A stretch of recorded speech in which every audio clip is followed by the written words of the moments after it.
सत्ता पक्ष से जुड़े दबंग भूमिया कर रहे हैं दलित की जमीन पर कब्जा। भूमाफिया के विरुद्ध पीड़ित के पक्ष में सफाइयों ने दिया कलेक्ट्रेट पर धरना। न्याय ना मिला तो पीड़ित डीएम कार्यालय पर करेगा आत्महत्या। जनपद मैनपुरी के कलेक्ट्रेट परिसर स्थित धरना स्थल पर प्रदर्शन पर समाजवादी पार्टी के जिला अध्यक्ष आलोक के नेतृत्व में पार्टी के पदाधिकारी एवं कार्यकर्ताओं ने दलित की जमीन पर कब्जा कर रहे सत्ता से जुद्धे दबंग भूमाफियों के विरोध में प्रदर्शन करते हुए धरना दिया और जिला प्रशासन से दलित को न्याय दिलाने की मांग की है। पूरा मामला जनपद मैनपुरी के भोगांव तहसील के ग्राम परिगामा से जुड़ा है। इस गांव के रहने वाले सत्यम कठेरिया की पैतृक जमीन पर गांव के ही बैजनाथ सिंह रामपाल सिंह बजी सिंह सुशील उर्फ अंगद सिंह रामकरण थाना एलाऊ जनपद मैनपुरी के अलावा धर्मवीर निवासी टिकरई थाना कुर्रा आदि लोग ठाकुर जाति के दबंग लोग हैं। जावरिया भरी नींव को तोड़कर कब्जा कर रहे हैं, जिसको लेकर कई बार और उप जिलाधिकारी ने मौके पर पहुंचकर पीड़ित को कब्जा भी दिलाया। आरोप है कि दबंग माफिया सत्ता पक्ष से जुड़े हुए हैं। पीड़ित का आरोप हो कि अधिकारियों से लगातार कई बार शिकायत दी, लेकिन कोई सुनने वाला नहीं है। वही पीड़ित ने सत्यम ने प्रदर्शन के दौरान ऐलान किया है कि उसे न्याय नहीं मिला तो डीएम कार्यालय पहुंचकर आत्महत्या करेगा। इस संबंध में पीड़ित सत्यम कठेरिया, जिला अध्यक्ष आलोक शाक्य के अलावा किशनी विधायक ब्रजेश कठेरिया, मैंने क्या कुछ कहा, देखे यह रिपोर्ट में। जिलाध्यक्ष जी, आपके नेतृत्व में यहाँ आज प्रदर्शन हो रहा है। दलित की जमीन पर कब्जा किया जा रहा है। दलित बार बार ये भी कह रहा है कि अगर जो मुझे न्याय नहीं मिला तो आत्महत्या करेंगे। तो समाजवादी पार्टी किस हद तक जाएगी, कैसे न्याय दिलाएगी? समाजवादी पार्टी का बहुत पुराना साथी श्री सत्यम कठेरिया परिगमा के रहने वाले विधानसभा किशनी, कई बार माननीय विधायक जी बैठे हैं ब्रजेश कठेरिया जी, और हम कई हमारे दल के वरिष्ठ लोग जिलाधिकारी जी से मिले, एसडीएम भोगांव से मिले। अभी विगत दिनों 3-4 दिन पहले एसडीएम साहिबान गई हुई थी जी। उन्होंने चिन्हित भी कर दी कि सत्यम कठेरिया तुम्हारी जगह ये है, यहाँ अपनी ईंट गाड़ लो या अपनी मेड़ डाल लो या बाउंड्री कर लो। इन्होंने कर ली अपनी।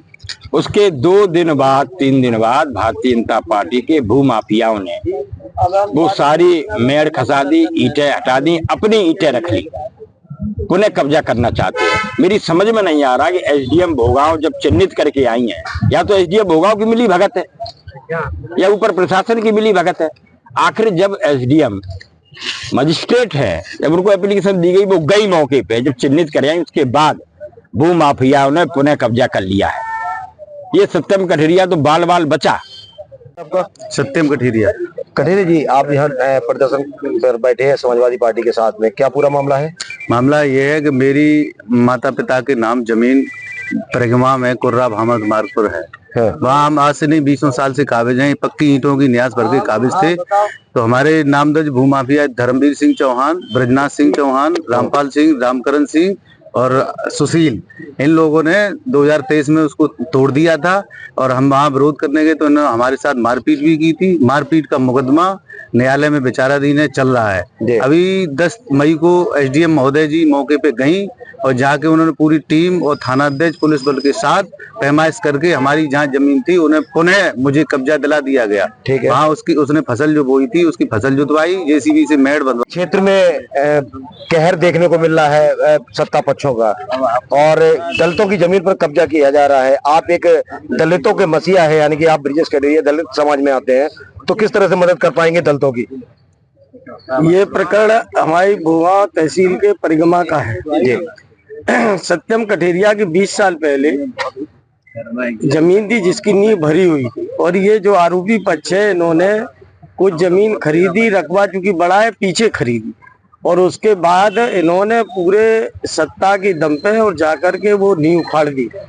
जब नींव उखाड़ दी उसके बाद इसको मैंने विधानसभा की कार्रवाई में लेके आई। जब कार्रवाई में लेके आए एसडीएम साहिबा ने स्वयं जाकर के वहाँ कब्जा दिलाया, और कब्जा दिलाने के बाद 1 सप्ताह बाद पुनः उन्होंने उसको बनाई हुई नींव को तोड़ दिया, और एसडीएम साहब स्वयं 3 बजे तक वहाँ मौजूद रहीं, और मौजूद रहने के बाद वहाँ जेसीबी से बाकायदा मेड़ बांधी गई, कब्जा दिलाया गया। अफसोस इस बात का है जब मेड़ तोड़ दी गई, मेड़ तोड़ने के बाद कोई सत्ताधारी दल का फोन आता है अधिकारियों के पास जी, उसके और यहाँ की जनता में वो आत्मबल है कि किसी भी प्रकार का उन्होंने 262 का युद्ध भी देखा, 1965 का भी देखा, 71 का भी देखा, जबकि वो अलियाना का वो भी देखा, आज ये भी देखा। इस गर्व के साथ मैं कह सकता हूँ कि मेरी जैसलमेर की आम जनता, आम नागरिक सीमांत के प्रहरी के रूप में इस राष्ट्र के प्रेम में आगे रहेंगे और जो मेरी बहनों का सिंदूर जिस प्रकार पहुंचा गया उसका कड़ा वाला मुकाबला करके हमारे प्रधानमंत्री के नेतृत्व रूप में हमारी सेना घर में घुस के मारेगी और नौ ठिकानों को भी तहस नस्त किया।